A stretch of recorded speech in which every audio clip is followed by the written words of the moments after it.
Hello, मैं प्रबल और आज मैं फिर हाजिर हूँ आपके सामने एक नए वीडियो के साथ। तो आज की वीडियो में हम इंडिपेंडेंट वेरिएबल और डिपेंडेंट वेरिएबल के बारे में पढ़ेंगे। तो वेरिएबल का मतलब होता है किन्हीं चीजों में चेंजिंग यानी कि चेंजेस होना। तो वैसे ही आज हम लोग इंडिपेंडेंट और डिपेंडेंट वेरिएबल को पढ़ने जा रहे हैं। तो डिपेंडेंट वेरिएबल का मतलब होता है किसी चीज पर निर्भर होना और इंडिपेंडेंट वेरिएबल का मतलब है कि किसी चीज की कोई फिक्स्ड टाइमिंग नहीं है कि वो अब जा रही है या फिर नीचे आएगी, या तो वो अब जाएगी या फिर नीचे आएगी, तो उसकी कोई फिक्स्ड टाइमिंग नहीं है। तो आज हमारी वीडियो में एक साइड है स्टॉक मार्केट और सेकंड साइड है oil price inflation, real exchange rate, real interest rate, inflation rate and financial crisis. तो सबसे पहले तो हम जानते हैं कि डिपेंडेंट इन सभी में से डिपेंडेंट वेरिएबल क्या है। तो हमने पढ़ा कि हमारी पहली साइड में है स्टॉक मार्केट। तो स्टॉक मार्केट जो है वो डिपेंडेंट है किस पर?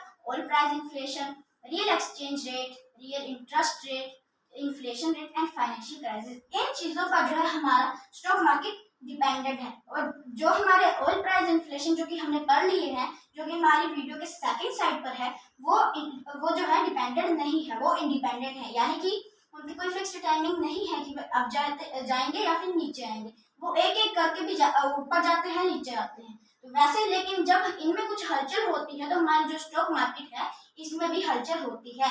इसीलिए जो हमारे स्टॉक मार्केट है वो इन चीजों पर निर्भर है, डिपेंडेंट है। और हमारे जो oil price inflation, real exchange rate, real interest rate, inflation rate, financial crisis, तो ये सब जो है इंडिपेंडेंट है।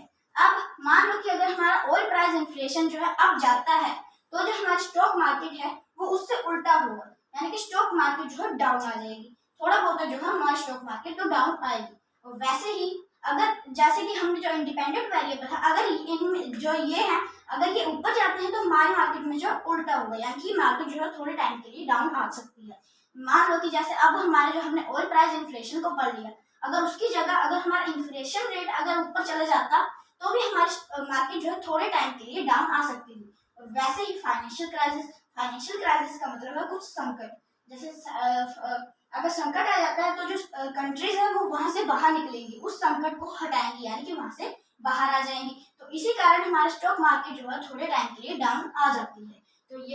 तो इसीलिए जो हमारा स्टॉक मार्केट है वो इसके ऊपर जो हमारे इंडिपेंडेंट वेरिएबल है इनके ऊपर डिपेंडेंट है, और बाकी सब जो है इंडिपेंडेंट वेरिएबल है। तो ये था आज का हमारा टॉपिक। Thank you.